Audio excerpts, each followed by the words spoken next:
Welcome to the Brighter Life Podcast, a show about living on purpose. Here we have open and honest conversations about mindset, movement, real food, relationships, rest, and living a life that allows you to shine.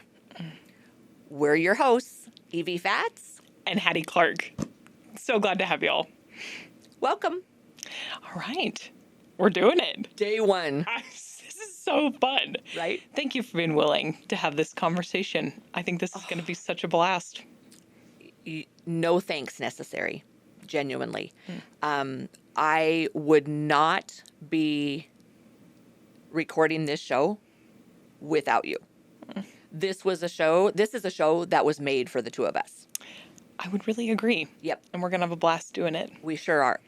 I want people to get a little bit of a glimpse about when they tune in to this show, like, what's it about? Yeah. There are a lot of podcasts out there, right? Too many. You bet. How are you going to sort through them all? So every time people tune in, we want them to leave with one thing. And that is a little light inside of them that lets them know how much they matter, how important it is to connect to their purpose, how critical it is to live honestly.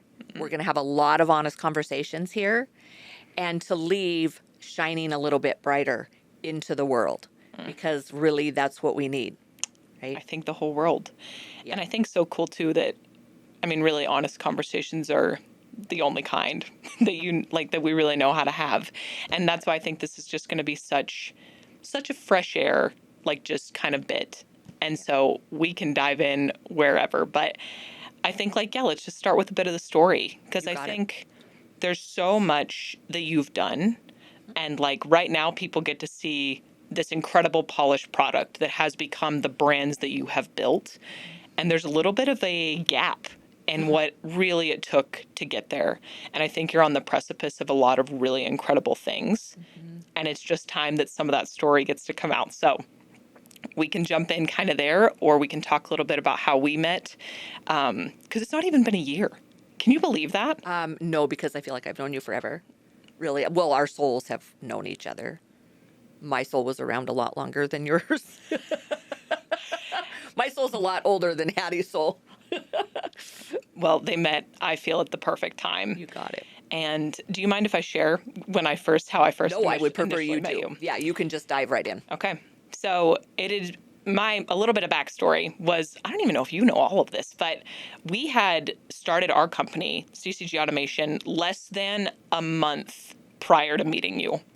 And at the time, it was this very just all we really knew was that we wanted to help cool people, people that were building something of impact.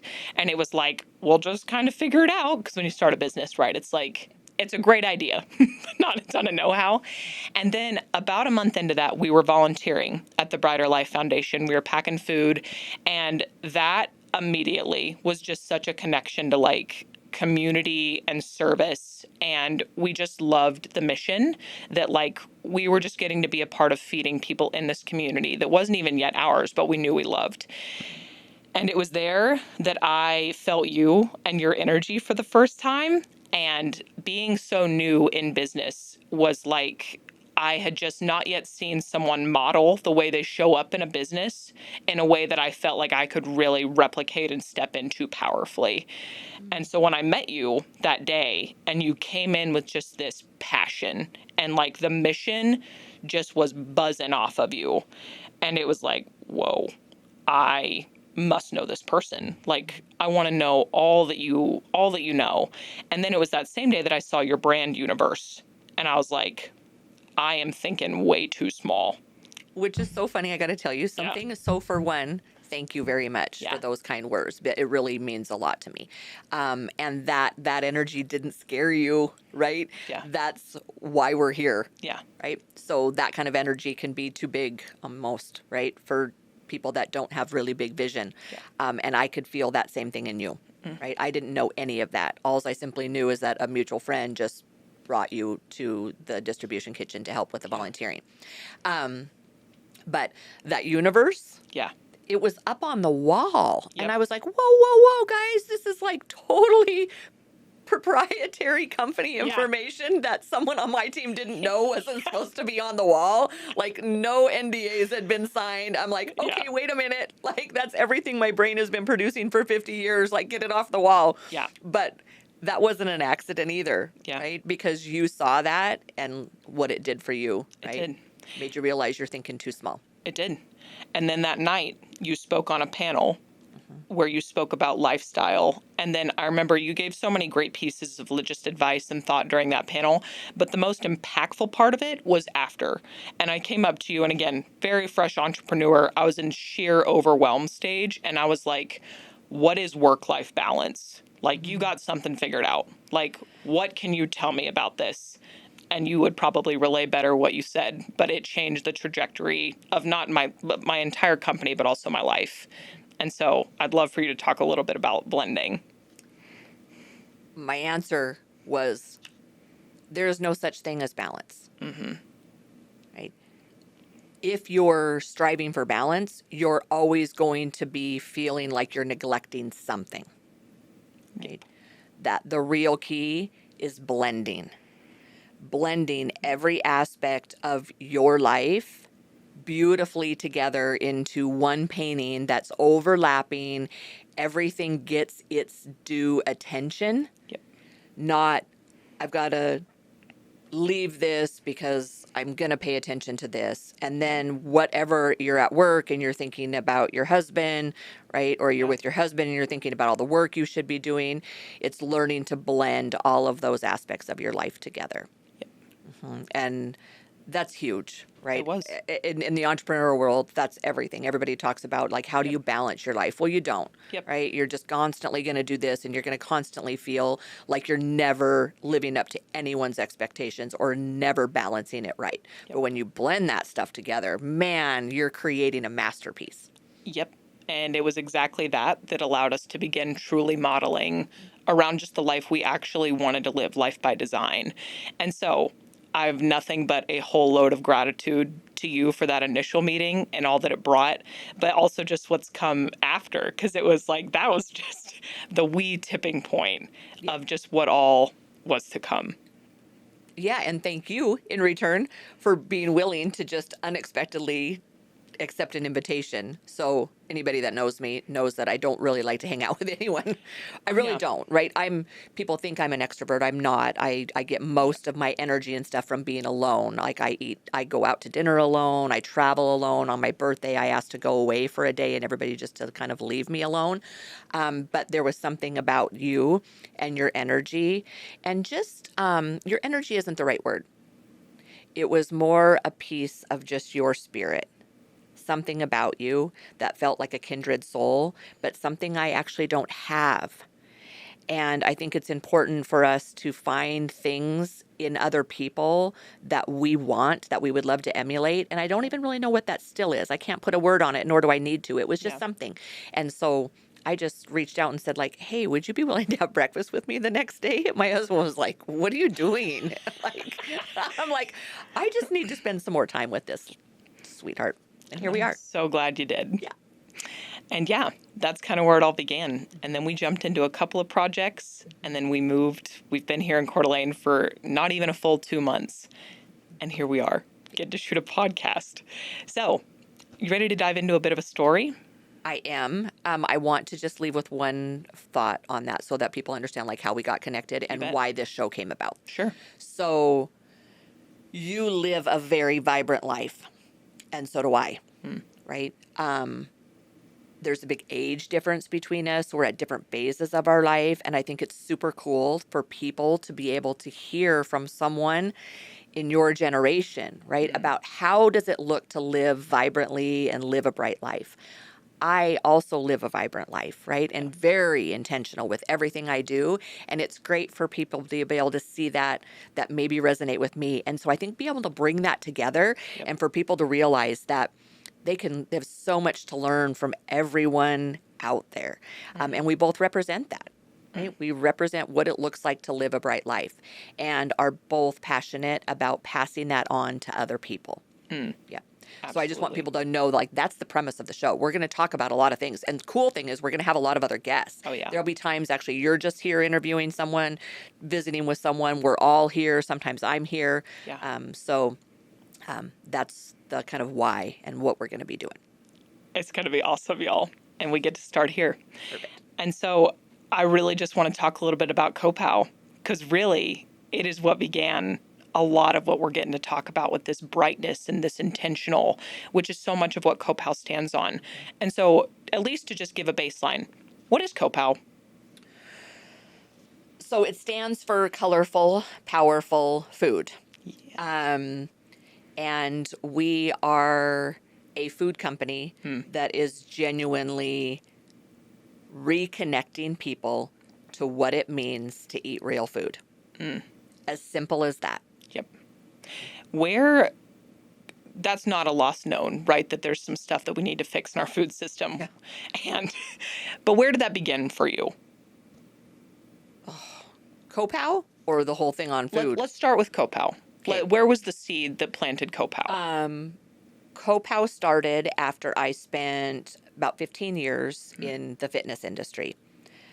Owned gyms, sold those, produced a cookbook, took all of my fitness coaching and nutrition coaching. I took that to online, just evergreened online programs for a couple of years while I was I'd sold my gyms and wanted to take a little bit of a break, figure out where I was going to show up in the food space. Yeah. Because after that many years and probably nearly 1,000 at least clients, right? It was heartbreaking to me how contentious of a relationship people had with their food. So I knew that was a problem that I had to address. It broke my heart, right? Like, we're spending all this precious time either not thinking about food whatsoever and neglecting our body. Yeah. Or obsessing about food, and that was most of our fitness clients, right? Obsessing about it, weighing and measuring, which I was one of them. I weighed and measured everything I put in my mouth for 7 years, right? That's a lot of time that I wasn't sitting down at the dinner table with my family because I was up at the kitchen island weighing out my chicken breasts, right? So I lived it. I coached people through it. And then when I was ready, I kind of climbed that mountain in the fitness world. And I was like, I'm ready to move on to something new. I knew that was what I needed to address. And then I just didn't know what it was going to look like. Yeah. So I spent, probably close to 2 years researching and just looking at what was available to people in the food world. Yep. So people are busy. Busier than ever, and that is real, for sure. Right? The modern world just has us going a lot of different places at once. So people are busy. The food system is broken. The diet industry Rampant. right, Yeah. right. I don't even know what billion-dollar industry it is now, but yet we have nearly 70% either obese or obesity rates and overweight in this country. So the diet industry doesn't work, and I knew that, right? Of which I was in the fitness world, but I actually taught people how to do it the right way. So I had that knowledge, but everything that I was seeing where there was holes, I just figured out how I was going to fill them. So we needed to have real food. And when I say real food, I mean things that are not overly processed, things that are basically what you would see at a farm to table restaurant. That's real food, right? Except farm to table has even gotten a little hijacked now. But we needed to make it easily accessible for people because the reality is people don't cook all that often anymore. Yep. And so their options were kind of shitty tasting dry chicken breasts and broccoli from a meal prep company, right? Which just honestly, yeah. And you're not that business model doesn't work, just so you know. So I researched that from the business standpoint of things. Average client acquisition cost is around $360 per customer for your average meal prep company, and your average customer lifespan is 6 months. So it doesn't take a genius to figure out you're going to run out of clients, right? Because nobody wants to eat that food for the long term. So I was like, here's what I need to do. I need to create something that is prepared for people, but tastes like I actually went into their house and cooked it for them. And then I did their dishes because all they have to do is just throw the tray away. I needed it to be big enough where people were actually satisfied and full after they ate it. I needed it to not have any preservatives in it, so people actually felt good after they ate it. I needed it to be real fresh, and I needed it to be organic, right? Now it's better than organic. We can get there. And I needed it to be approachable from a food cost standpoint, which was probably the trickiest one and still something that's tricky. Although with skyrocketing food prices, like you can eat Copal food is less than what you could eat out at like Chipotle, right? And then I needed for people to look at the food and open it and opening the package and actually feel, these were my exact words when we first started. I needed people to feel like they were getting a package from like Tiffany or Neiman Marcus, or they were getting a new Apple computer, right? Like how many Apple phone boxes do you keep, right? If you get a Mac desktop, I probably got like 5 of those boxes. Just in case. You don't want to get rid of it because it's just so beautiful. For sure. Right? That's what I needed to create. And I did. And you did. I did. Now we're 6 years later, but I did. And it is delicious and it is beautiful. And it's so, I'm always happy to hear the origin story. But when you speak to vision, one of the questions that you ask is, what about it? What breaks your heart? And how am I going to solve that? And that's where I heard you first talk about the Brighter Life Foundation. And that's such an important pillar to Copal. And so would you just talk a little bit about how those weave together? Yes. So when I launched the company, it was in 2000, 2 years of research and development and branding, and then launched the company in Las Vegas. I don't live there. I lived in Coeur d'Alene, but had kind of partnered up with someone, planned on going into the Las Vegas airport. COVID hit right before that was going to happen, so that never happened. Pivoted, went nationwide delivery for a couple of years just to stay afloat. And then we also had contracts with private schools. So because we have a NeoPal program too, which is near and dear to my heart, teaching the younger generation how to eat, right? Not what to eat, but teach them how to eat. You hear me? You will never hear me say like, this is what you should eat. This is how you should eat. Big difference there. But anyway, when I launched there, I didn't take on any investors. This was all just bootstrapping from a lot of years of hard work between my husband and I. And one of the main reasons that I didn't bring any investors in was because I didn't want to be beholden to someone's wallet before I could actually prove the concept and be able to donate a meal for every meal I sold. And you can do that with socks, right? People are like, yeah, you're not going to be able to do that, Evie. There's no way. Other entrepreneur friends, people in business were like, it's not going to happen. Bombas does it with socks, right? Tom's does it with shoes. That's a lot different than we're talking like fresh, real food. And I just said, well, hold my beer. Back then, literally, hold my beer, right? Watch me. I'm going to do this. And I did. And when we were in Vegas, I partnered with just a lovely, lovely woman named Brooke who runs the Just One Project. And the Just One Project, they now feed, oh gosh, I wouldn't even want to underquote it, probably upwards of like 1 million people a year in Las Vegas.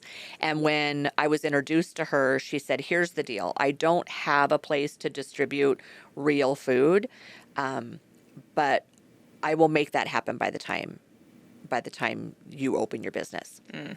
And, let me pause there because this is really important.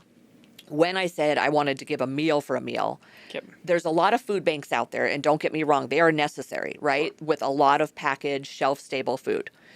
But I wanted to be able to do something another step above that because of my just deep connection to what food does for us. I know what it could do for people that are hungry or people that may be really struggling in their life, that maybe if they were to get a whole real food meal, right? Real chicken breast, not pantry staples that expired from someone else's pantry, but they could actually get their hands on a meal that someone would walk into our store and buy that could change the trajectory of their life, right? Maybe I go, you know what, this food is beautiful and I feel better about myself. My body feels nourished. I'm going to go grab a new suit and I'm going to go for a job interview. Or maybe I'm going to go back to school. Yeah. Or all the things that could do for people. So I needed it to be deeper than just getting packaged food. And I have to tell you where that all was, where all of that stemmed from. Dive in. Because I've got to give my daughter credit 100% for this. So cool. So my daughter Scarlett Yeah. was in the 6th grade, and she had to do like a community give back project. And so she decided that she was going to give coats. We live in a cold climate, right? Sure. So she was like, the thought of people having to go without a coat is heartbreaking, right? That broke her heart, right? So she decided she was going to do a little bit to fix that. So I told her, well, we can, go to Goodwill. We can go to some secondhand stores. And she was like, no, no, no. She went out and went through our whole entire neighborhood and just knocked on people's doors and told them what she was doing, that she wanted to buy coats. Oh.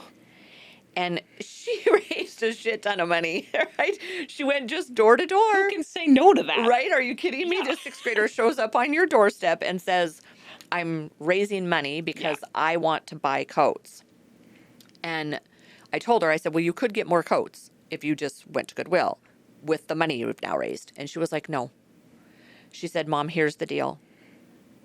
How many kids do you think have never gotten a brand new coat? Mm-hmm. A coat that you can smell, smells brand new. They actually get to take the tag off of the coat. She did not want to give someone hand-me-down coats. She wanted there to be an experience, not just keep these kids warm, but actually allow them to experience something that most kids just take for granted. They get a coat and they're like, what video game did I get? And toss it to the side. And it just, well, obviously it just moved me. It still does. It almost brings me to tears. That was my catalyst for thinking, I don't need to just give money to food banks. I need to actually give people a food experience. Mm. Pretty cool that I learned that from my 6th grade. What was she, 12? Yeah, maybe not even 12. I love that. Mm-hmm. It's just so true, and just you couldn't be any more pure than that. Right. And those meals, they're hand-packed. Like, there's so much intention that goes into, like, when those are truly delivered, and to community members. How many meals have you donated? Well, let me tell you, though, so let me back up a minute, because with Brooke, this was when we were still in Vegas, food banks didn't want our food. This is what people don't realize in the food industry. So if you're listening to this and charitable and want to help in the food world, realize this. People don't have the ability to take fresh food. That's why they need canned goods. And I understand that. Sure. So we were having a heck of a time finding anybody.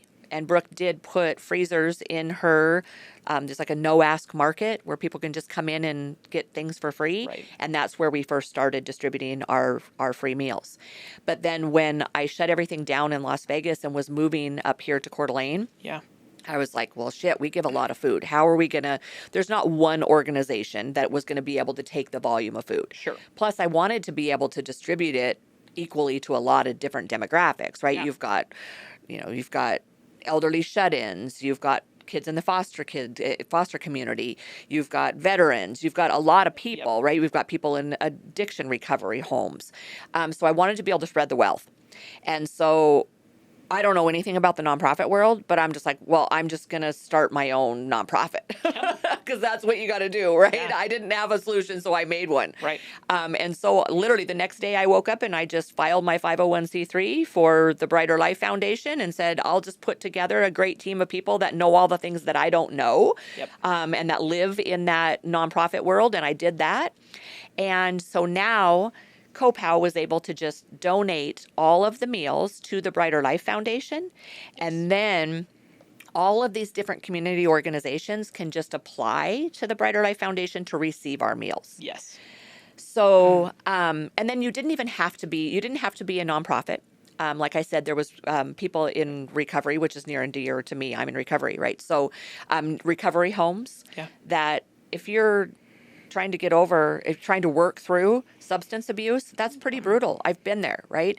And so now you got to pay $14 a day for your food. How are you going to do that? You're not working right now. Right. And so there was a lot of needs like that I could see that I just wanted to be able to fill, and allowing all these organizations to apply for food from the Brighter Life was just a perfect solution.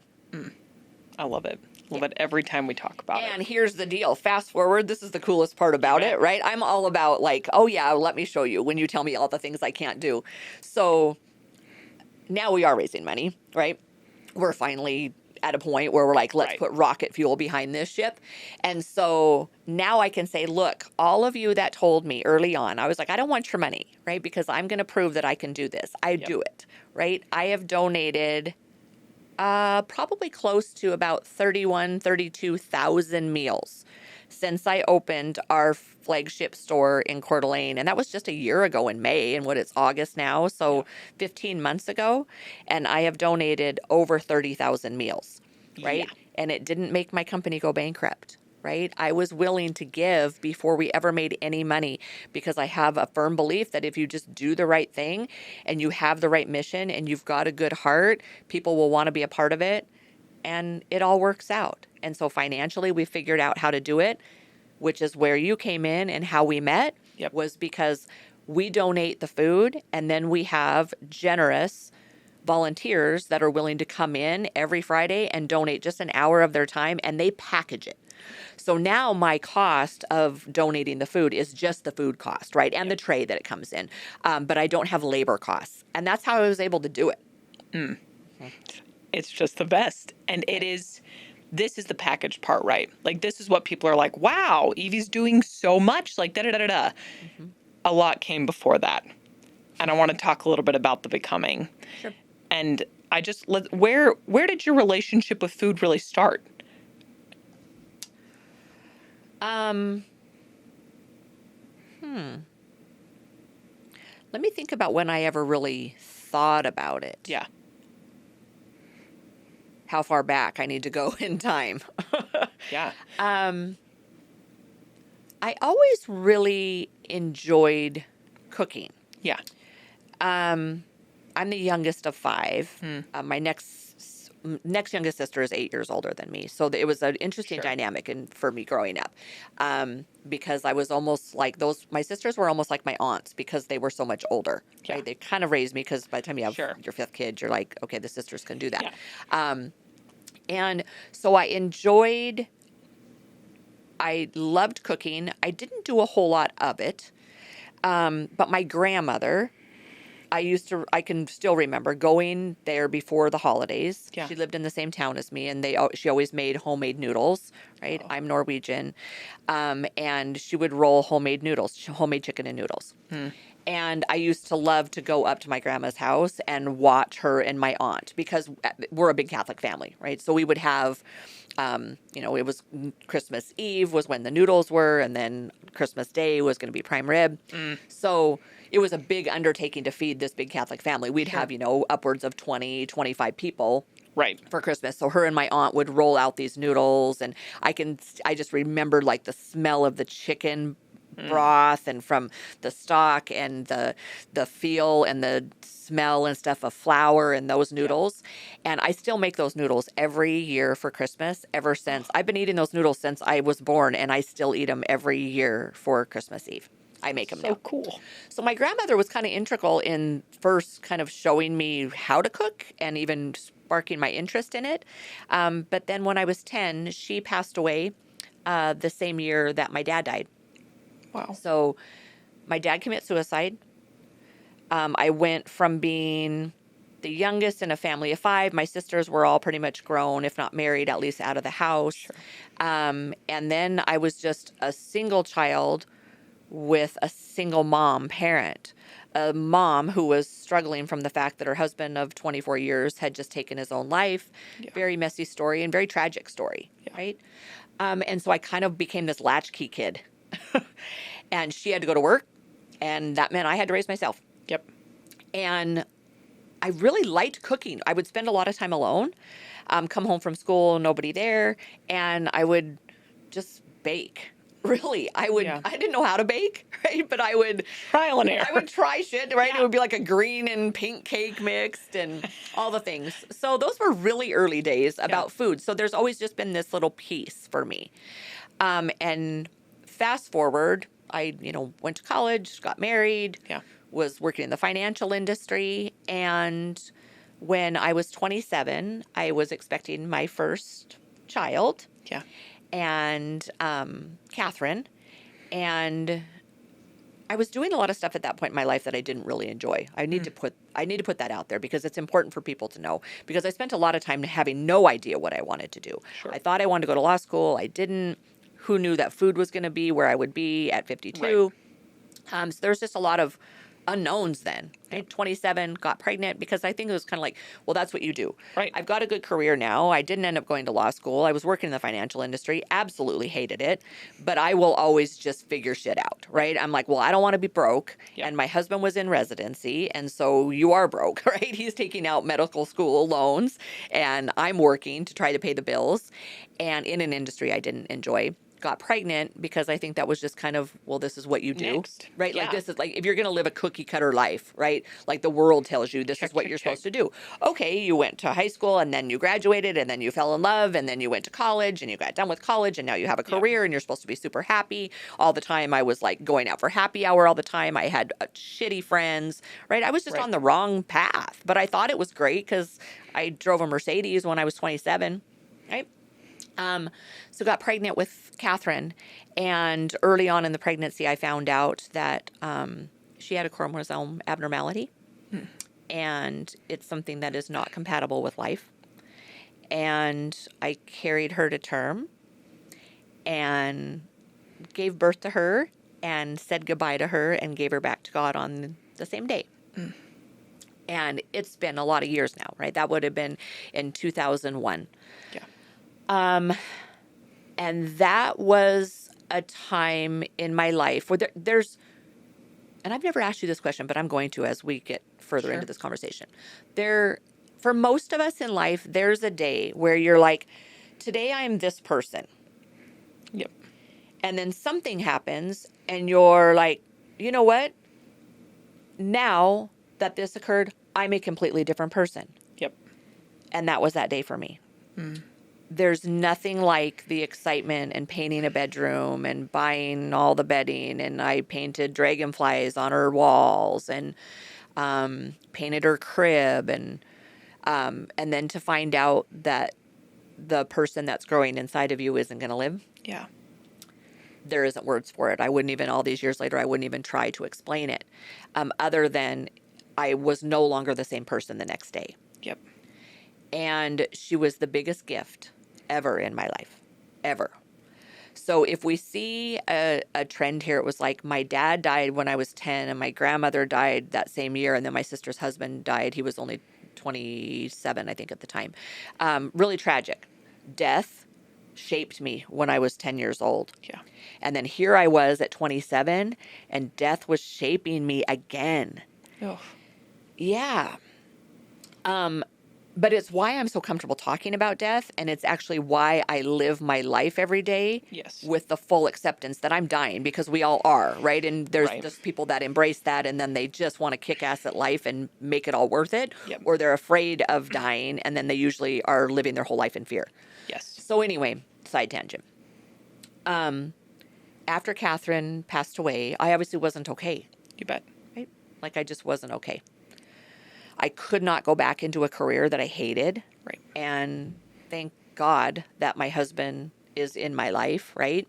He was a resident at the time and he was like, I don't want you to have to go do that. Like, Yeah. I'll figure it out. He went and he took on a moonlighting job. So he was like chief resident and he went up to Huntsville. We were living in Houston at the time. I don't know if my you knew gosh. that. We were living I in didn't know Houston. he went to Huntsville. Yes, and he would drive up to Huntsville where the prison is, and he would sleep in like this shitty like Motel 6 or something, and moonlight on the weekends Oh. to replace part of my income so that I could stay home and actually heal. Yeah, It's just so That's- unconditional. that's a husband, right? Truly. That's Yeah. a partner. That is a partner for life. Yep. So during that, here came cooking again. all of a sudden that was when the Food Network started to come out. Oh, Yeah. Right. And it was like Emerald was on there. And like, do you remember what would he do? He would be like, bam, or whatever. We probably weren't born. no, I'm I like, fear I have no bam, memory. like throw like fucking salt on the dish. Okay. So I started to teach myself how to cook and garden. And I didn't garden for vegetables at the time, but I put in a rose garden, and there was like 65 different antique roses that were in memory of my daughter, and then also other children that had died from this same chromosome abnormality, trisomy 18. So I dug my hands in a lot of dirt, Yep. and it started to heal me. And when I was indoors, I would be in the kitchen cooking, and it started to heal me. And I started to move my body more. I was always kind of into fitness, but it was always in kind of an extreme way, right? I was an aerobics instructor in college, all the weird. I wore leg warmers, just so you know, and a thong Maybe leotard. next time we'll run it again. Maybe next time I'll wear that. That'd be scary. But anyway, I started to move my body, Yeah. and I realized that as I took better care of my body, my spirit felt better. And it leads me to where I am today, where our body houses our mind and our spirit. And we cannot fully flourish in our life if we are not taking care of the vessel that holds it all. Yep. Like, there's a reason we have this body, Yep. right? And if we're not taking care of it, then we can't flourish in all those other areas. So food ultimately just became a very integral part of my healing journey and learning through it. And then after that, there's all sorts of ways it went sideways again. You bet. Because sometimes we have to learn things over and over and over again. And we're going to go there. Yeah. But first, I want to pop back because I want you to talk a little bit more about the gift that Catherine gave you. Because the speech that you gave at the Children's Hope Guild spoke a lot to being the one. And I feel there's so much depth in why it makes you live on purpose. And I would just love for you to go a little further into that. Yeah. I think the best way I could answer that is going to be to just tell you a story. Because it's been a lot of years, right? There's a lot of years that have passed and a lot of healing, right? And now she's someone that I just talk to every day and thank her for her life and allowing me to be her mom, even if it was for just 9 months and a day, right? Like, thank her for that. But my first Mother's Day, so she was born and died on April 17th. And then Mother's Day is right around that. It's during the Easter season, right? Which is just always a beautiful season for me, a time of dying and rebirth. Which she died, and then I was rebirthed into someone new, and someone changed forever. And all the people that met her that day were born into being someone new and different because of her little life. And little life, right? You're like, is it little? I don't know. If you get to live for one day or you get to live for 99 years, who's to say your impact isn't as important, right? She just got to do all the things she needed to do in one day. Yeah. Lucky her. For sure. No suffering. She just got to do it all at once. But anyway, so Mother's Day is right around that same time. And at that point, getting out of bed was impossible for me. Right. Okay.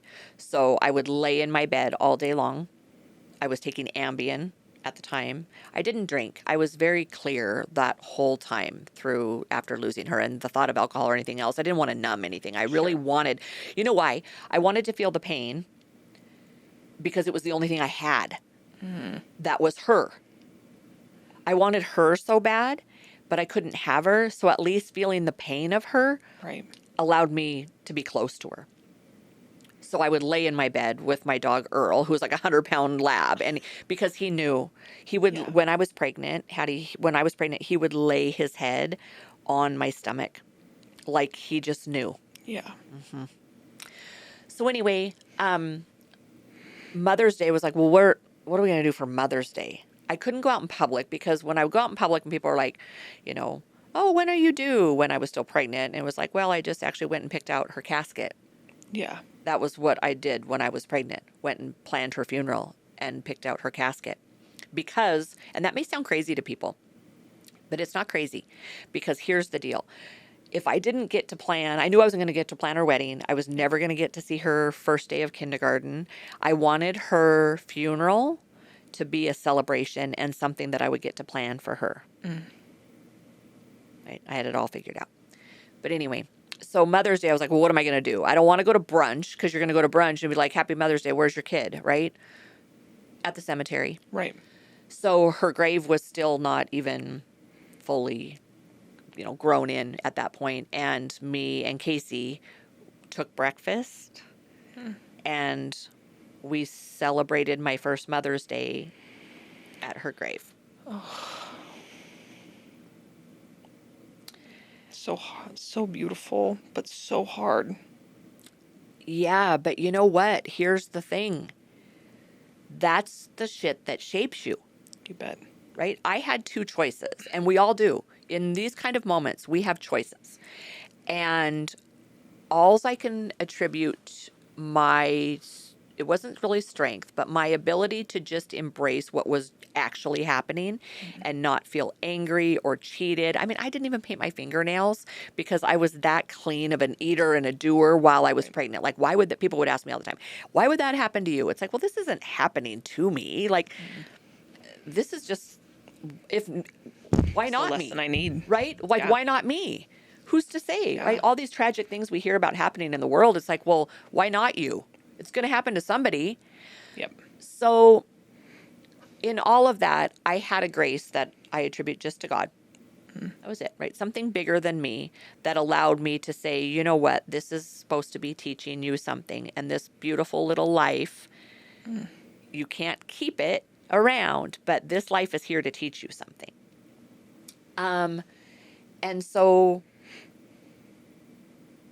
that's the only way I can even try to touch on in a conversation like this about what Yeah. that did. No, I really appreciate you diving. Again, I think this is such a part of the story that it was just so. My aunt refers to them as once borns and twice borns. Oh. Like, you are either born once and you kind of not quite skate through life, Yeah. but nothing big enough comes around to really make you appreciate how intentional each day can be. And then twice borns are those who experience something like this, where one day you wake up and it's all completely different. You have a new lens, and this is what that was for you. So genuinely, I so appreciate you sharing. And the last thing I'd like to touch on before we move on from there is, in this relationship that you now have and feel with her, what do you think she would have to say to you about the mission that you've carried on just within her light? Like, what would she say about all that you've done and all that you've built?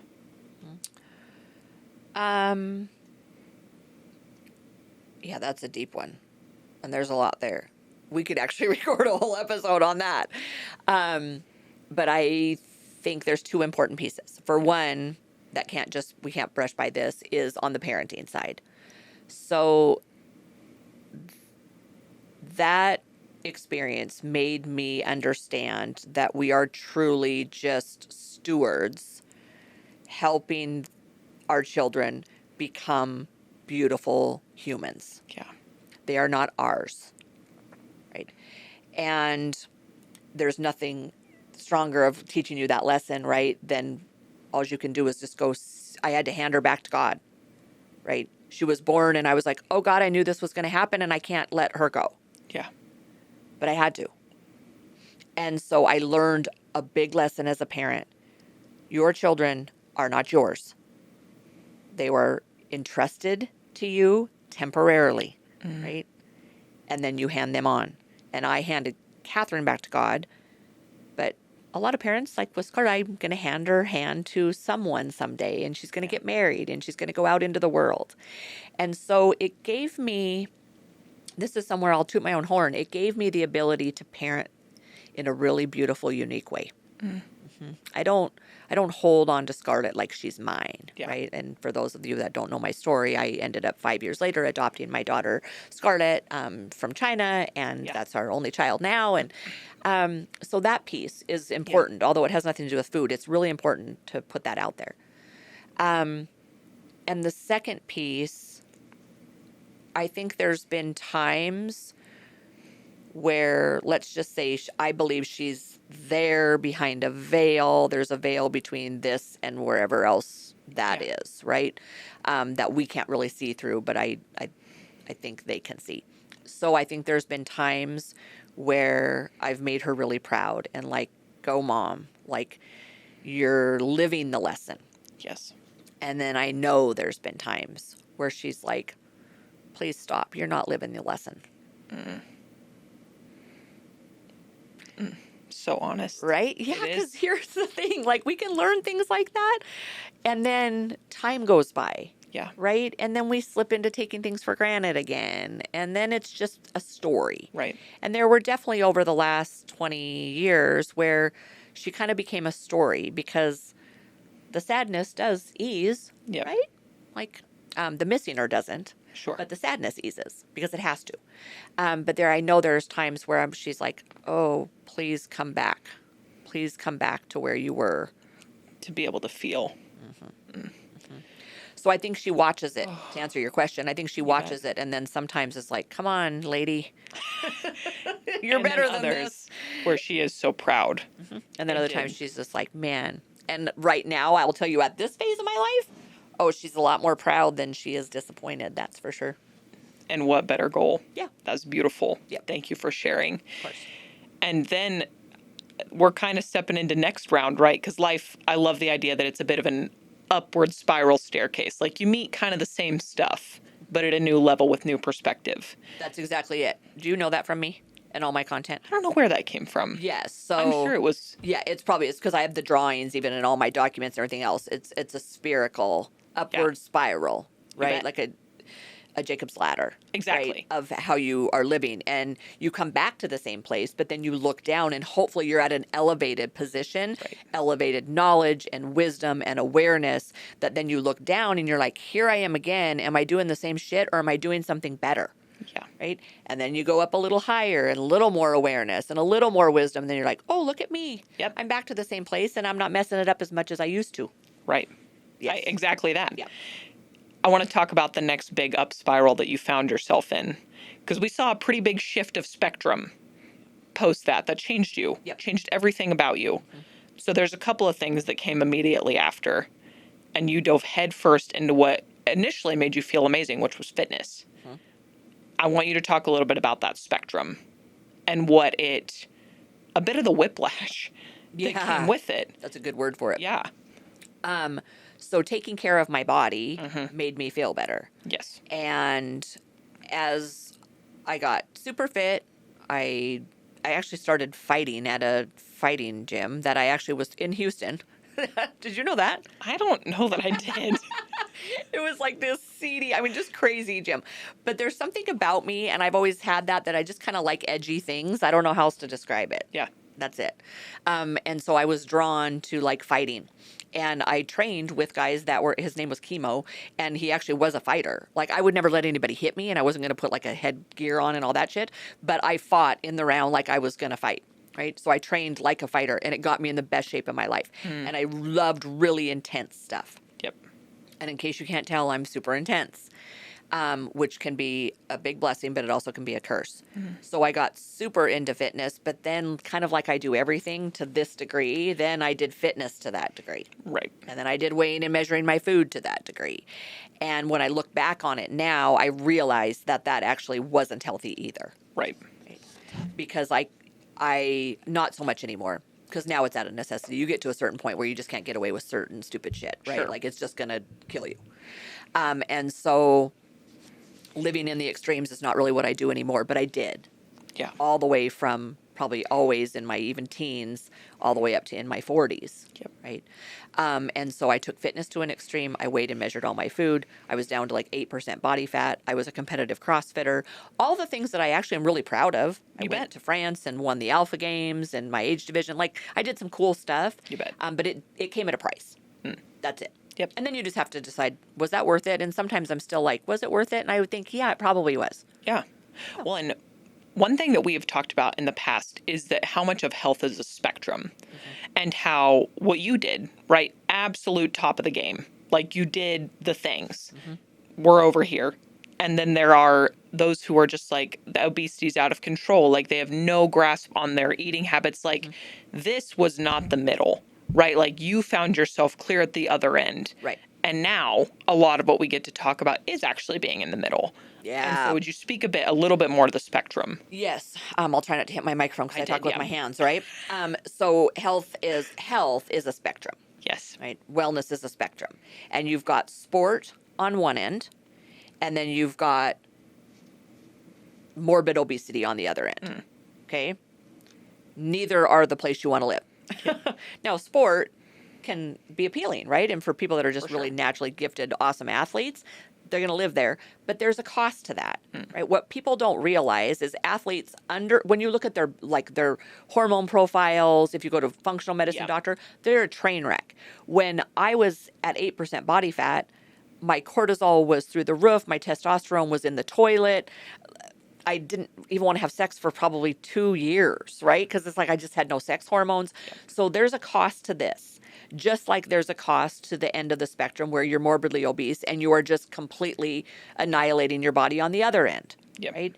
Where we want to get, right? And actually, really, I'm super excited about all the nutrition stuff we're going to do on this show because of this, Yes. right? We want to bring people to the middle. Yes. The middle's so great, guys, right? It's like, yeah, I kind of miss my 8% body fat body. Sure. Right? But I don't miss 5 hours of training and deprivation and all the havoc. And what I can see now was I didn't even like my body. I didn't like my body. Yeah. I could show you all these pictures of when I was just at the top of my game, and all I could see was just the little bit of like, it was skin. Yep. It wasn't fat, right? But we the call it skin- flab. Yeah, I Yeah. could feel that like over my booty shorts. Oh gosh, right? And that wasn't that long ago. Yeah. That was in my 40s. I was still doing that shit. Yeah. Yeah. So health is a spectrum, and we want to just kind of be in the middle, Take time. which we kind of want to be in the middle of most things, right? You bet. Politics, extreme anything. Like the middle is usually where the truth is, For and sure. where all the fun and where the freedom is. And back to where we initially started with the community of like food. You miss that.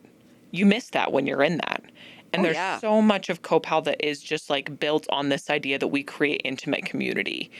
And you miss that on either spectrum. You do. And so I, again, appreciate you diving into that. And then we go to next phase of life. We're up another rung. What were some of the other hard truths that you really, because none of this started then, right? No. Like there was fitness, all this stuff, but there was a lot of learn and unlearn that came after that. And so just the hardest truths you really had to face before you were ready for all of this. Yeah, and this one's definitely by far the hardest. So how old would I have been? 46? Yeah, 46, I guess. I still own my gym. I was selling my gym. I had shoulder issues, and it was like I was getting weaker. Yeah. And so I'm like, if I don't repair my shoulder, I am not going to be able to compete anymore. And I thought I still wanted to compete. So I had shoulder surgery, sold my gym. It was a time that everything kind of changed in my life. Like too many things changed at once. I had wrapped my identity into being a coach. Yeah. And I was no longer a coach. I was online, but that's different than seeing people It's an and knowing, energy. you know what it is? It's the immediate gratification of knowing that I'm making a difference every day. When I went to my gym every day, I knew I was helping people. When I was just teaching stuff online and people were buying things online, I had no idea really who I was helping. I get an Instagram message here and there, but I couldn't see and touch Sure. people, right? So I'd connected my identity to that. I connected my identity to competing. My shoulder surgery ended up being the worst decision I ever made. I shouldn't have repaired it because it was so much more than I was expecting. Sure. My daughter, I had to change schools for her. There was just so many changes, and we sold our house and had to move. So all this kind of shitstorm all came together at once. And I've always been like kind of a party girl, is what I would have called it, right? Sure. That's just dumb. But from the time, we skipped a good portion of my young story, but after, I was raising myself, raising yourself isn't a good idea when you hit your high school years. Right. Right. So I drank for the first time when I was like 13. Yep. And I would have spurts of times where I would drink heavy and then not, and then drink heavy. And then obviously when I was training and I was an athlete, I didn't drink at all for like 7 years. Yep.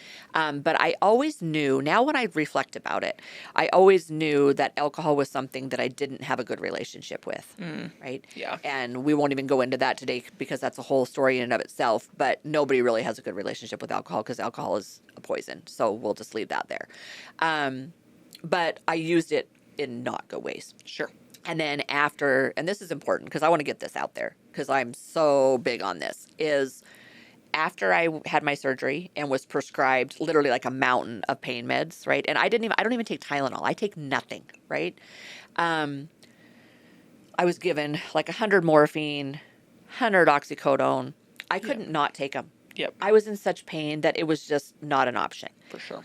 After that surgery, I got to a place where it flipped a switch in my brain, and now I understand the neurotransmitters that are involved and all the stuff, right? And they work on the same neural pathways as alcohol.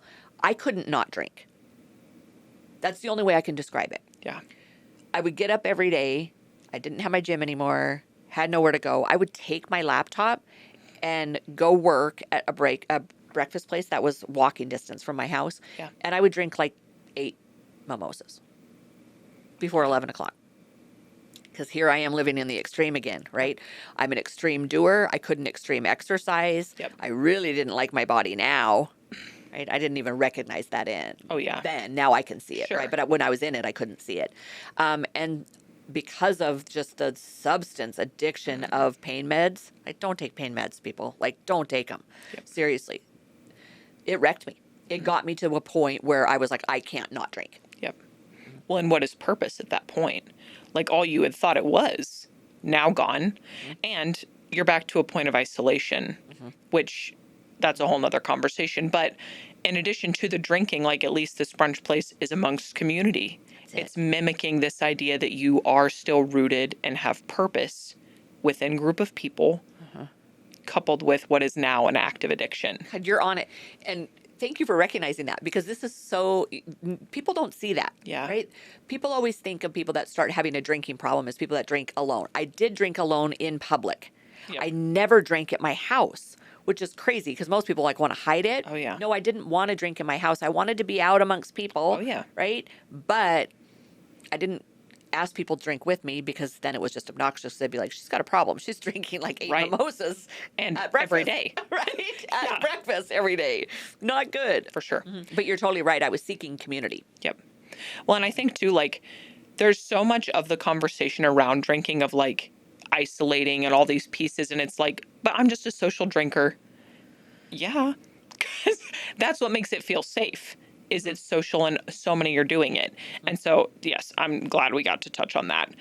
And yeah, just kind of when did it get to a point that like you really had to look it in the face and say, this has to shift in order for me to step into self that I know I need to be?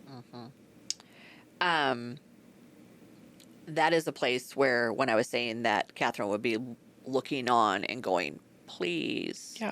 stop this, right? And at that point, was this an active numb? Oh, for sure. Yeah. Yeah, it's hard to describe because I actually would wake up every day and be like, I'm not going to drink today and there's no worse position. There's nowhere worse to be than not wanting to drink and not being able to physically stop yourself from drinking. Oh, yeah. Living hell, right? Wake up every day and be like, just do something. Go golf. Go do something. I don't want to drink. I don't want to drink. Don't want to drink. Sit down. Can I get you a drink? Sure. Oh, you're like, there's something that like invades your body. That's the only way I can describe it. Sure.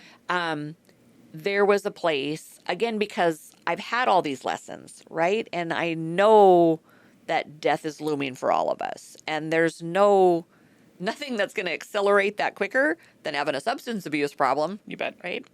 I weighed over 200 pounds. I went from 8% body fat to weighing over 200 pounds Yep. in 2 years. Happened quick. Yep. And I got to a place where the self-loathing was so bad. I'm like, I can't even look in the mirror. I'm not going to do this to my daughter.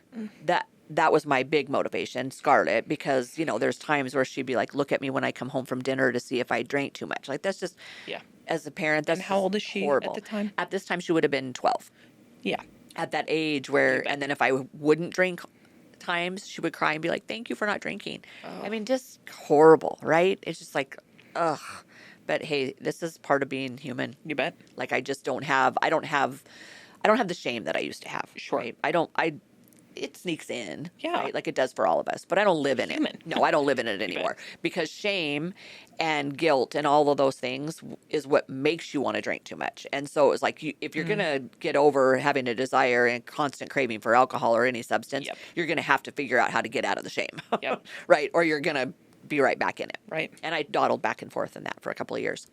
But I got to a place where I was like, this isn't okay. I'm destroying my health. I'm destroying my family. I'm destroying my marriage.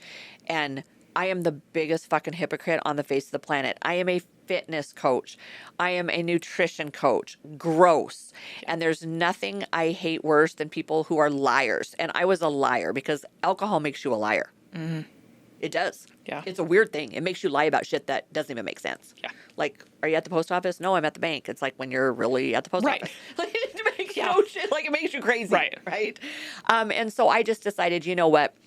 I need to go get help because this is bigger than me. Yep. And I've always been tough and I have a hard time reaching out for help. And I'm the leader. Like, even in my marriage, my family, I'm the rock. Yep. Right. But when you're the rock and then you don't have anybody, it's hard, right? And if you're caught in that spiral, and so I just left. I was very kind of discreet about it, and if you would have told me now that I would be talking about it back then, never. I was never going to tell anybody this, Well, right? shame was driving. Completely. You It's like, bet. this is something you have to be ashamed of. And now I'm like, do you know what a fucking rock star I am for overcoming that? Oh, yeah. Right? Because it's hard. Right? When a substance has a hold of you, or a food has a hold of you, or all the things we're going to talk about, right? yeah. Mine was alcohol, but we all have them. Mine was food, for sure. Right. Yeah. So like, do. that's a bugger. And if you're trying to be large and in charge and take care of it on your own, you got to have help. Oh, yeah. So I went away for about 3 weeks to a place in Scottsdale that was not a 12-step program or anything else. It was just, it was more of like a trauma-based facility. And it was like I lived, do you know the show Big Brother? Where all those people, like, it was horrible. It was like when reality TV first came on and like all these people would live in a house together and they would yell at each other and stuff. That's how I felt. I was like I was one of the oldest people there. And as someone who just loves to socialize in big groups, I'm sure that Right. was so I conducive. had to sleep in a room with like 3 other women. It was the hardest, but the most humbling thing I've ever done. It was like, it doesn't matter how great you look. It doesn't matter how much money you have. It doesn't matter how smart you are. You are here because you are on your knees and you need to recover. Yeah. And it was the biggest humbling moment of my life. Wow. And next to my daughter, the biggest gift I've ever been given. To struggle with that and be able to learn all of those lessons and still overcome them, man, that was everything. I wouldn't trade it for anything. And we talk about that as a family too. Like, for all the pain and heartache that I put Scarlett through, like, that's horrible, right? And then you create a situation where you're like, okay, now I've had a mom that has a drinking problem, right? We don't really call it child of an alcoholic. That's a whole nother story. But because that's just one thing, right? That makes people feel like those are the alcoholics. Yeah. We're over here. We're the good guys, right? We're the good like, alcoholics. Yeah, I don't buy that shit. Yeah, I'm like, okay, well, let's pull back some like curtains and see what you got going on. But all of that heartache is still worth it. Yeah. Still worth it because here I am. Yep. Here I am doing shit that I never would have done without being in that dark of a place. And a couple of pieces I want to touch on there. One is, one of my favorite quotes is that people can only meet you as deeply as they've met themselves. And you speaking to that, like, if you'd have told me I was talking about that, like, that's why it's so important that we talk about this. I love that you're willing to go to the depths that allow people to see you in that way, because this is the only way we truly connect as humans. And so I love when you share this story. And then the second piece of that I really want you guys to hear is that the love came first. You can't shame yourself into being better. People do it all the time. I hear it often in weight loss. It's like, oh, I just hate the way I look. I have to go to the gym because I hate the way I look. How's that working out? Mm-hmm. Still not going to the gym. It starts with the love. Because I love my daughter, because I love myself. Like true healing begins from a place of love, not shame, not hurt. And so I really just wanted to drive that home because it's just such an important piece that you share in such just honesty. So, anything else you want to touch on there before we move on You're from that? so spot on. You're so spot on. And at that point, though, I was living in just self-loathing, You bet. right? How could you not? Yeah. But it did start from loving other people You bet. through the process of, first of all, you have to just get clear, right? Because when you have alcohol in your system every day, Yeah. or and this would go, I would say, for food too. If you've got Well, especially highly shitty foods. like that's what I'm saying. Yeah. If you live on McDonald's and Kellogg's cereal and fucking Fig Newtons and whatever, Oreos, right? Yeah. You have oatmeal on your glasses.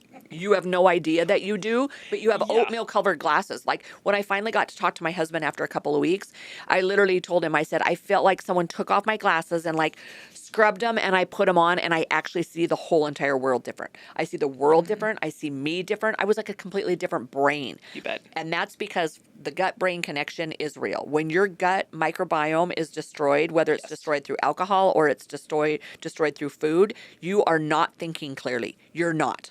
You're depressed. You have all sorts of other mental issues going on that are connected to your gut not being in a healthy place.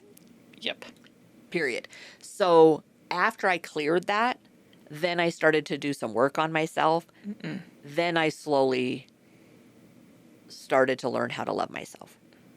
But I didn't love myself for most of my life. You bet. I punished myself into fitness.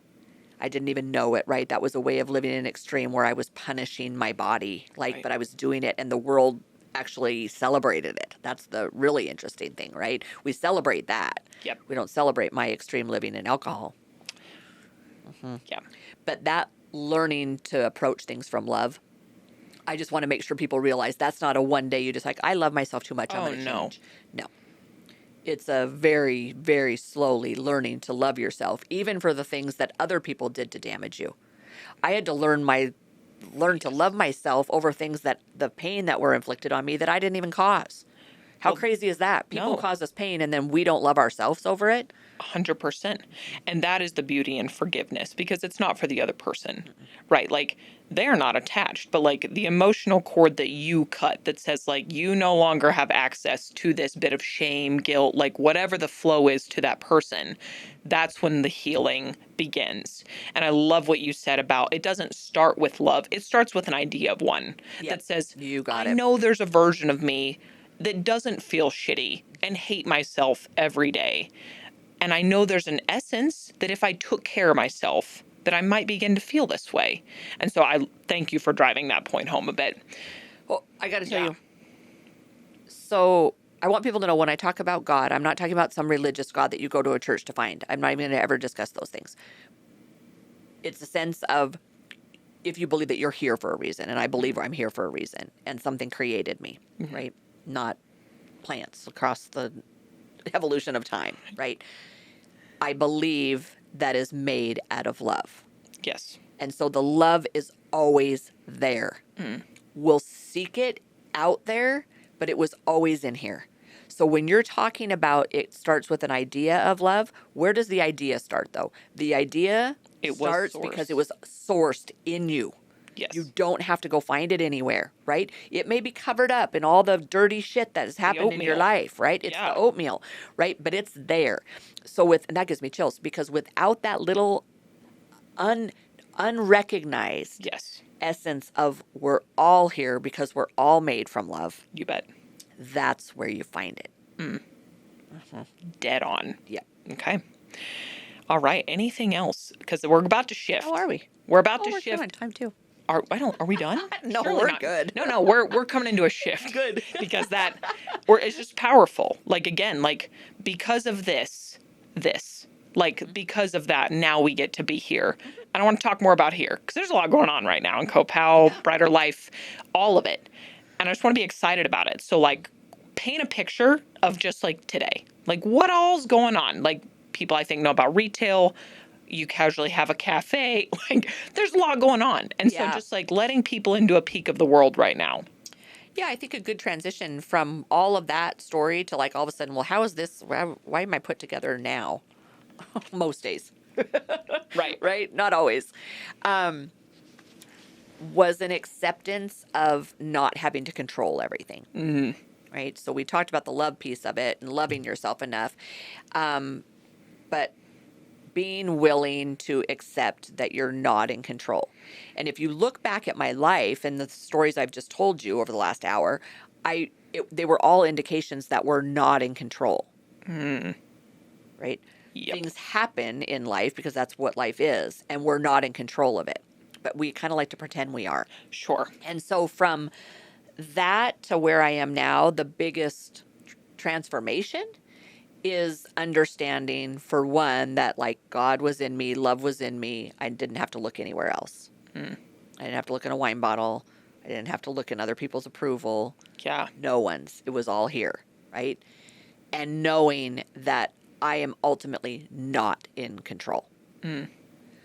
What I do now and what has taken us to this whole new level, right? Which this is next level, and where we're going is even more exciting, right? You bet.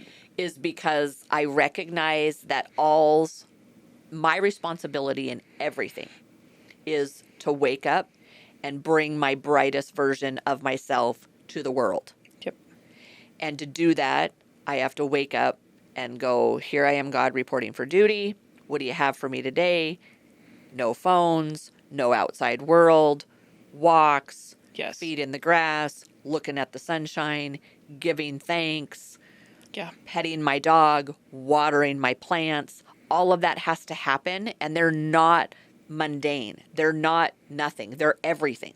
They're human. They're human. Yes. I learned to be a human when I wake up, close out the outside world, realize that no matter what comes into the day, Yep. I don't have control over it. What I do have control over is what I bring into the world. Yes. That's it.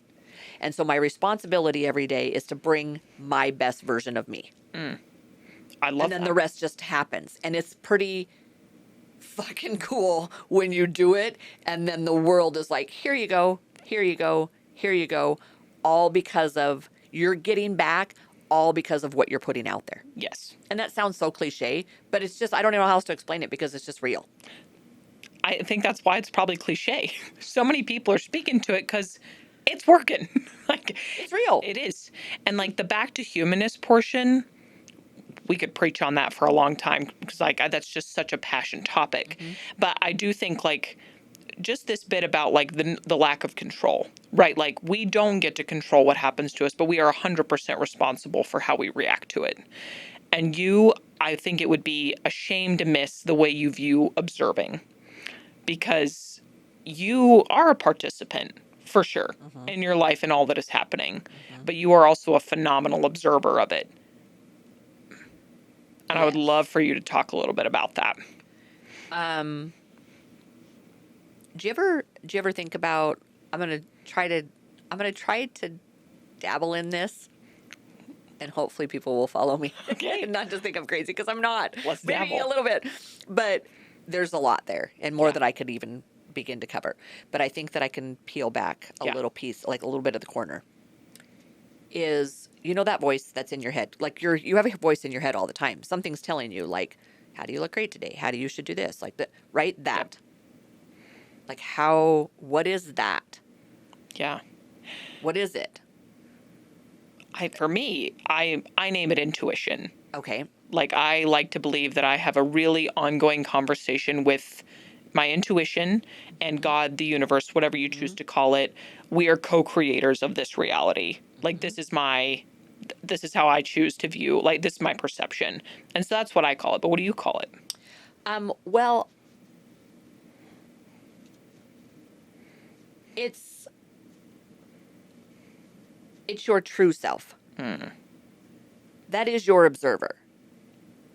I like this because it makes me never feel really alone either. Yeah. Right? Like that's kind of cool. Like there's this thing there that's watching. having this voice inside your head telling Yeah. you all the things, right? We're having this dialogue all day long. We Yep. all do. Using that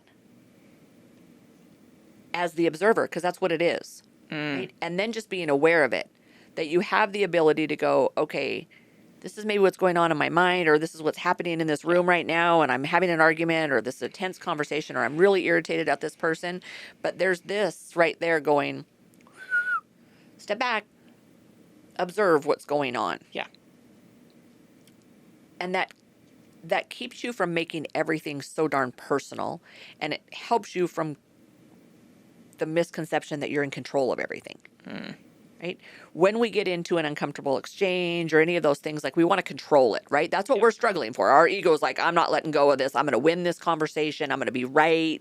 All the things that our ego needs, right? It needs to be better, or it needs to be less. It needs to be all those things. Yeah. The observer allows you to go, I'm none of that. I'm just here watching this whole thing exchange. And then if you let this observer be the driver of how you're going to behave. That was a great peel back. What I want to clarify is, would you say that your observer drives your curiosity? Because I think a lot of too of like this, where like the ego and like that, when they're driving, there's a lot of judgment, a lot of just strength. But then I like to think your observer pops in and is like, but how can we be curious here? Whether it's internal or an external situation. Is this Perfect words for it. okay? Perfect words for it. You would agree. Okay. Yes, because when you're in that ego state and you're like, I'm in control of all of this, there's no room. There's no room for creativity. Yeah. There's no room for being wrong. There's no room for anything other than like, I'm going to come in here and control this whole entire deal, and I'm going to be right, and I'm going to be all the Yeah. things, right? There's no curiosity going in that. There's no creativity going on in that. Yep. I do it every day in business, Yes. right? I have a very regimented calendar, right? I'm very intentional with my time, but I don't come into each day thinking that I'm going to control the outcome of the day. I'm just going to show up after I do all my cool stuff to keep me sane and the best version of me, Right. Then I'm just going to do all the things that I'm supposed to be doing. Yeah. And then whatever happens from that is what happens. A bit of a release. Yeah.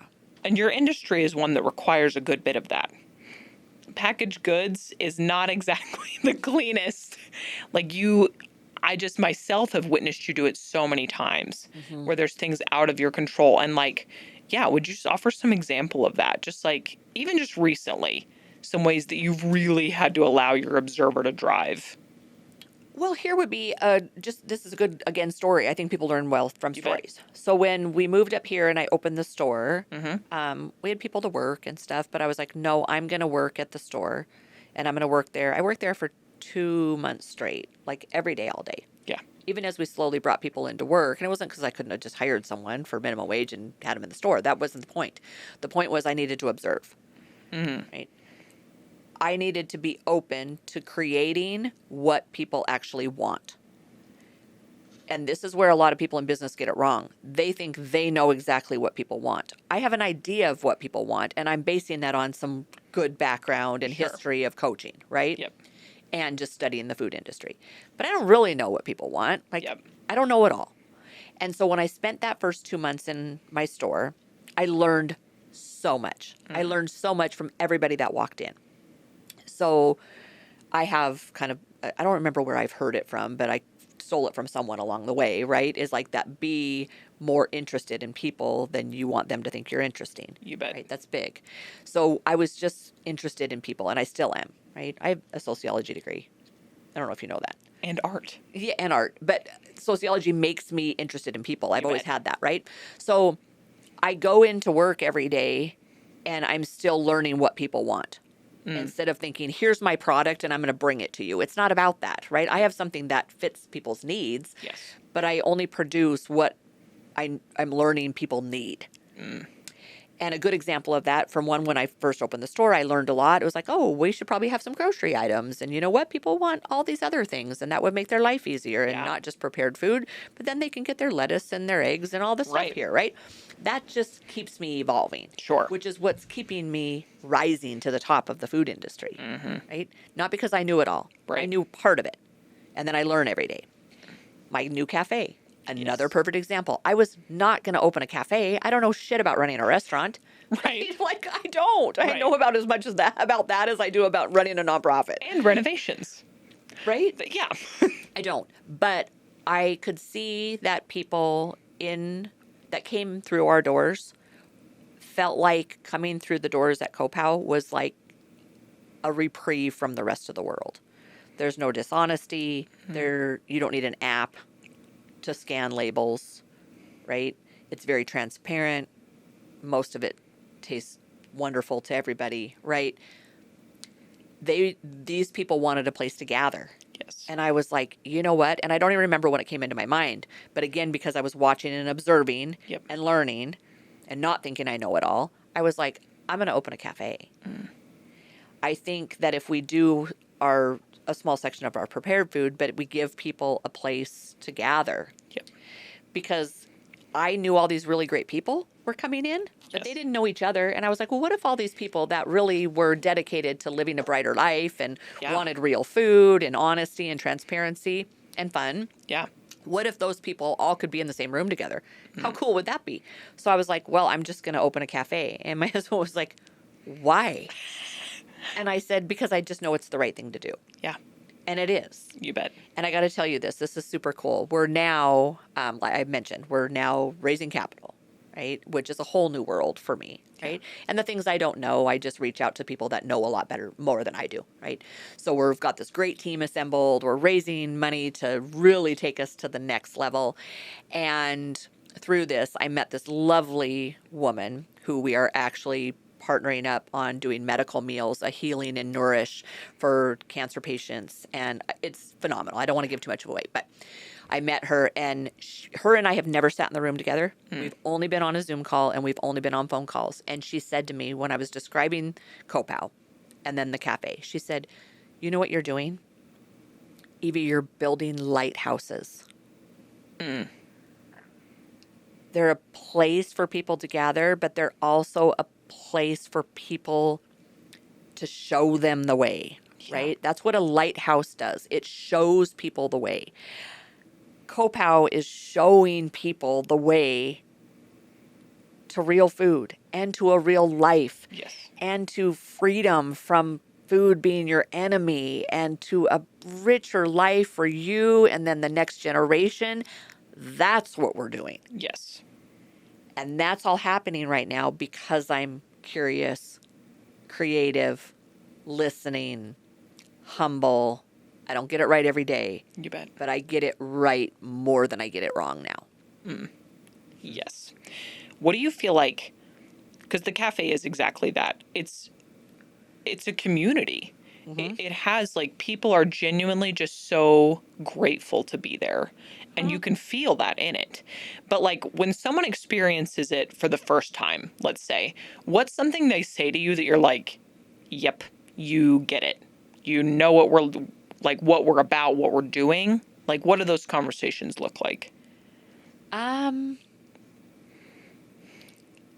I think their biggest feedback is just the way the place feels. Right?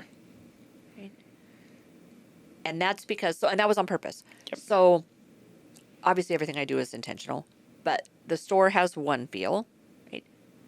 Apple Store meets Emilio Pucci has an organic market, right? That's the whole deal. Like it's as fun to be there as it is to go buy a cool pair of shoes. The cafe, on the other hand, I needed it to be more personal. And I wanted it to feel like I was inviting you into my home for a cup of coffee and a pastry or to have lunch or to have dinner with me. And I did that. Yep. And the crazy thing is, my husband and I did a bunch of the work. We can afford to pay contractors to do stuff, right? But we did the big hard stuff. But him and I did a lot of the work because we have never relinquished that understanding of like hard work and getting your hands actually physically on things Yes. will give it the piece of the love and the realness that people are craving. And I did that. My husband laid all of the tile in there. My husband is a doctor of 22 years, very busy, and he dedicated months Yeah. to laying that tile for me down there. And it's a lot of beautiful tile. Fucking amazing. It's incredible. I know, Yeah. right? People can feel that. Yeah. So that's the feedback they give me. They're like, this place just feels like something, I can't even describe it. And I'm like, thank you. Yes. Okay. That feels personal and like a piece of me. It does. And it's just truly a collection of all things beautiful. People, like just even the items, like again, we're back to the word intentional. Like there's just nothing in there that wasn't incredibly thoughtful. And people miss that. And you feel it there. Cool. Right on. Absolutely. Do we have time for me to tell you something? I hope so. This is about the letting things just unfold and not having control over it. You know the table that's in the middle of the cafe? Yeah, I do. If you haven't been in there, there's this beautiful table, and it's an antique table. And I knew what that table looked like before I ever found it. The whole time that we were laying out the cafe, I was like, I need this table right in the center. And I couldn't find it, and I couldn't find it. And I literally spent hours upon hours, too many hours, right, looking for that table. I couldn't find it. So I was just going to have nothing in there. So instead of putting something there that didn't belong and fill the space, and this is a metaphor for life, right? Instead of just letting it be and letting whatever needed to come. The day before we open, I ran by, I want to give them credit, but I don't remember who it is. It's a secondhand store. Is it that vintage one on It is 4th? on 4th, and I know exactly what you're talking about. she's lovely, by the way. Yes. I'll think of the name and we'll say it at some point. But I just thought maybe they would have a table. We were opening the next morning. I don't have a truck. Right?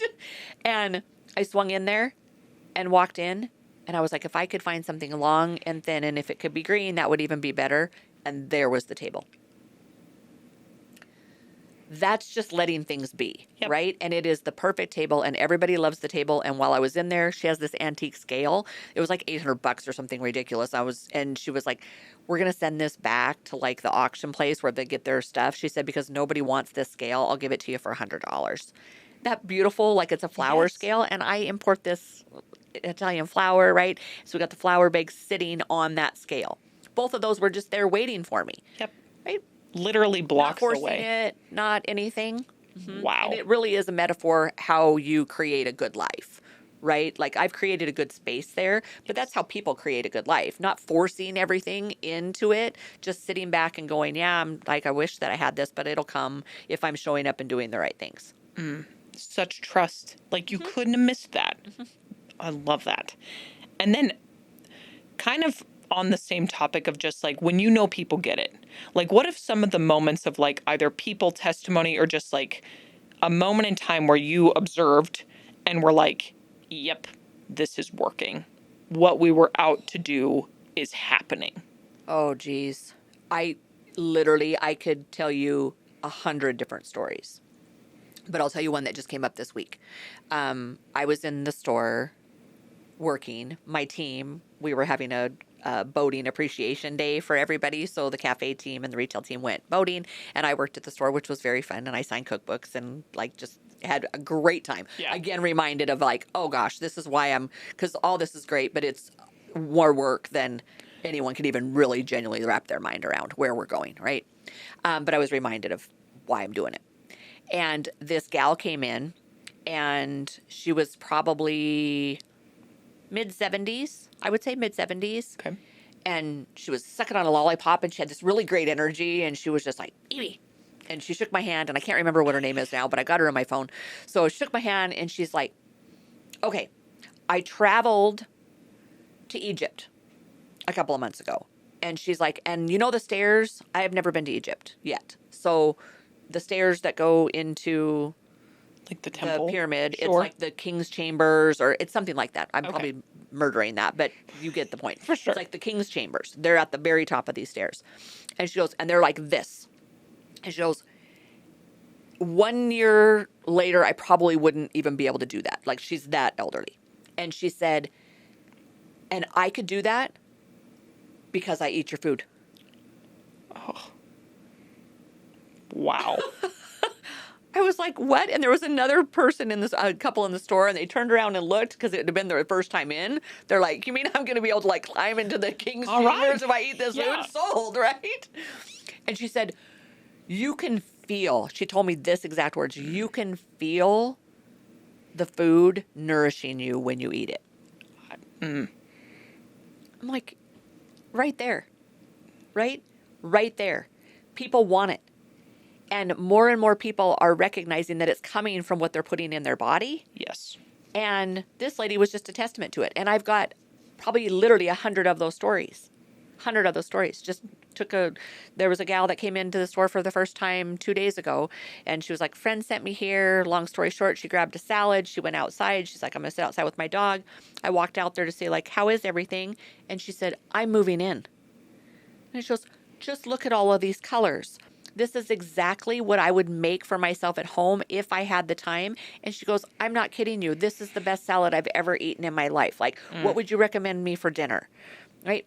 So it's not food, right? Yep. It is food, but it's like this essence of life. Like we're putting all this bright, nourishing things into people. And it's like not just nourishing their body, but it's nourishing their soul and their mind. And it's giving them a whole new perspective on like what is possible. And maybe it's just food. Maybe I'm crazy, but I don't think so because I'm seeing it every day. It's bigger. It's bigger Absolutely. than anything I ever imagined. It is. I have goosebumps now. But what, like with that, right? Like it is the food, but it's not. But on the food portion, because again, like there is so much information about good, bad food, da da da da da, and that's another conversation. Be excited about that one. But what do you feel is the biggest misconception about food that Copow is out to just shatter? That it's complicated. That's just square one, Yep. right? I'm writing a book right now, Eat Like a Human, right? Because eating is not complicated. It's just not. Yep. We are complicating it to our own demise. The more information that we have, right? Not knowledge. The more information we have and the more information we've had access to, the worse our health outcomes are. You've got to stop and think about that. Yep. Right? It's not dogmatic. It doesn't have to be contentious. It is very simple. Now, it's simple, but it's not easy. Yes. Right. The access to it isn't On easy. your own. Understanding it all on your own, that part isn't easy, but it is simple. Humans have been eating since we've been in existence, Yeah. right? And we're going the wrong direction by making it more complicated and exhausting ourselves. Good Lord, right? Yeah, it is exhausting, and it's so full. Like there's just so much wrong, right, this way better. Like how many diets are like who knows? Like registered diets are currently even listed for people to find. And it's like, turns out all it is just real food. Yes, and here's the thing. So people at first will get defensive about that because for one, food is very personal, right? Yes. And people attach themselves to it, which is a whole nother topic, right? Like your food is now your God. Like this is the one I'm gluten free and I'm like all the things. Like don't criticize this. I'm like, I get that it's personal and I get that diets can work. Yeah. They're not sustainable. I could put someone on any diet and get them to lose weight. I could turn someone from a carnivore into a vegan. They would lose weight. Just the opposite. I could pull out carbs and help someone lose weight. I could go super high fats or really high carb and really low fat. I could get anybody to lose weight for a period of time. I would probably wreak a lot of havoc on a lot of their metabolic systems and their hormone systems. And I also would hit a plateau of where this isn't going to work anymore. You have to understand that about diets. So yes, they work, and I'm not going to argue that they don't, but they are not permanent, and they are typically not worth the price of admission. Oof. They're not worth the price of admission in the long run. I can't even begin to tell you the countless women that I coached that were on keto and lost a bunch of weight, totally jacked up their metabolism in the long term. Yeah. And it wasn't sustainable. The minute they ate a carbohydrate again, they just blew up. Their body doesn't even know how to digest them any longer. That's a whole deep talk up we can get into. And we're talking 45 to 55% body fat, even though they had lost like 40 pounds. Yeah. And a resilient body is based on a body that has good lean muscle mass and less body fat. It is not about what's on the scale, right? It's about How much muscle do you have in comparison to fat? That's the ratio that you're looking for. Not a weight on, not a number on the scale. Yep. It's a whole topic, and you could just get me going. It is. We won't And we even. will very soon. But ultimately, it is the mission to just offer a simpler option, a clean, easy to understand option. And make it Love it. really delicious, right? It is make delicious. It like food that you can enjoy and that you are excited about eating and that you don't have to think about. And then it's a part of a community, Oh, yeah. right? It's just everything. And then it frees you up to do all the shit that you're meant to do with your life, which is not counting everything and weighing and obsessing about all the things, right? Yes.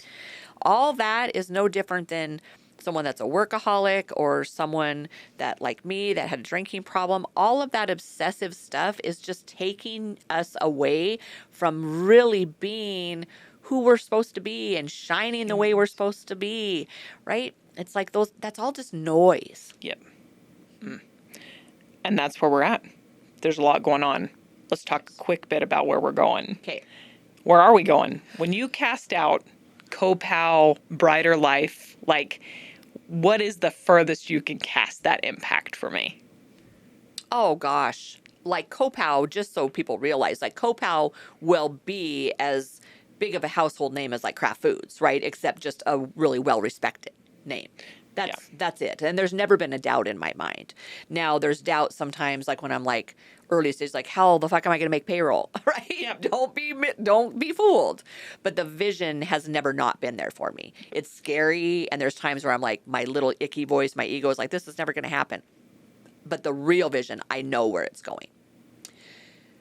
What that looks like is just going into more and more markets all the time, right? Like we're just starting to do some really great collaborations so our nationwide shipping expands.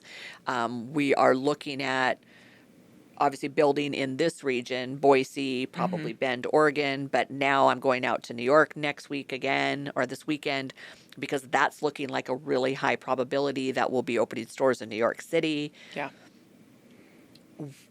We're doing this. Yeah. And it's all because I had perseverance and didn't give up, even though, like, look, we almost got shut down after COVID, right? Yeah. Didn't give up because I knew it was right, and I knew something, just my intuition told me, the observer said, you're on to something. Don't give up. Don't let your ego get in the way, right? Don't give up. And most importantly, because the world woke up. The world is like, look around. People are sick. People are extremely overweight. This isn't sustainable, and people want a better life, right? They do. And all the technology now, people are realizing it. They've got digital overload. They're like, I'm sick of it. My app isn't solving the problem, right? Human connection, eating real food. People want it, and I'm just delivering it. That's it, right? It's all happening because of what's going on out there in the world. People are ready for it. Yep. And this is such a pivotal time, I feel, in the vision, in the company, all of it. What does involvement look like with that? Like people who are like, they get it, right? They're the ones nodding along like, yes. Like maybe they don't live locally. Like what does involvement look like in this community? Oh geez, the sky's the limit, really. Like we're building our team. Yeah. Right? People want to come on to this team. I've carved out 15% of the company as employee owned, right? So we're looking for people to build careers with us. That's always a big deal, right? It's people volunteering through the Brighter Life Foundation. Most importantly, it's people coming in and ordering our food and like letting the food tell the story for them, knowing that as they're sitting there eating a meal, they're actually feeding someone else. Like how cool is that, right? I think about that every single day I eat a meal. I'm like, yep, someone else is enjoying a meal too. Pretty cool. A big end is people that believe in it and financially want to be a part of this mission, right? They're like, I want to actually put my hard-earned money behind this cause because I believe in it. And we're going to have to do that, right? Like everybody's got to get involved in order to change the trajectory of our food system. It's not going to happen without us, right?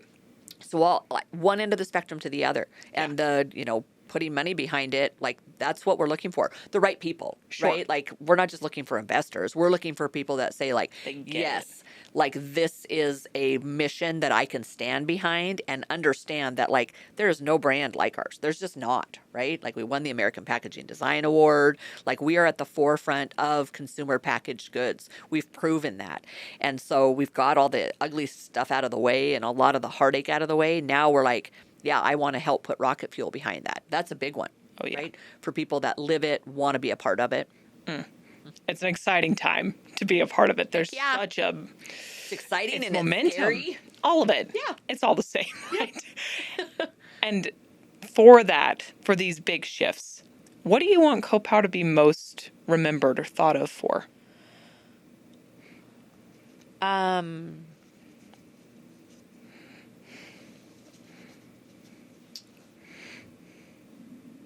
I think that's hard because there's a lot of things. There's a lot of impact. But if I had to try to choose one thing succinctly, it would be for bringing people back to what it means to really have a human experience. Like we're living in a time, part of what you guys are helping me with in AI and stuff, and I'm not anti-AI. It's like it's here, Yep. right? But you and I talked about it. You and I and Raj talked about it, that people are going to use it in one of two ways, either to make you less human or to actually make it easier to connect as humans. And you guys, that's perfect alignment for us, right? Because you get that it's about Yes. making a better human experience, not less human. So I think that that's what the end goal is, right? Is Yep. to allow us to have a very deep and very meaningful human experience. I love that. And it is undoubtedly doing that 100%. And now, if someone's listening and they do want to walk away with just the thing that does make today or the coming days brighter, allows them to live more on purpose, what do you want to leave them with today? I think the biggest thing is you really matter. You really, really matter. Even if that is your circle of influence is your family, you matter to them. Oh, yeah. How you conduct yourself in the world matters to them. So the world is telling us right now that we have to do something big and miraculous and change everything in order to count. That is not true. It matters every day how you get up and interact with your family, how you interact in a grocery store, how you interact in traffic, right? Like you really matter. Yeah. And that's what it means to be living on purpose, right? It doesn't matter what the mission is. It matters how you conduct your life with purpose every day in all of the little things. And then I'm super excited about this because we're going to be able to teach people a lot of really cool shit. This is just the scratch of the geez. surface. Yeah, this one was all about me, which I don't really like as much, but we'll at least then people can decide like, yeah, I like that or I don't. Well, there's a lot of depth, and we got to go into some really incredible conversations. And I thank you for your true authenticity and your willingness to really go into the parts that are not always a part of the quick story, because it's a beautiful one, and it's the only thing that has led to all that is to come. And so just thank you for being willing to show up in it today. Well, thank you for being someone that I'm just so comfortable with sitting and having these conversations. And I'm excited for even next time where people get to know you, Sure. right? Like get to know you and love you and see all the things that I have gotten to see. Yeah. I'm excited for that. So, and I'm excited for everybody out there to be able to experience that as well. Well, thank you. Cool. And thank you for joining us. This has been such an incredible conversation. And as we've mentioned, we're really just getting started. So thank you for spending your time with us today. We hope that at some point you found something that's going to bring at least a bit of value and help make your life a little bit brighter. We'll see you next time on the Brighter Life Podcast.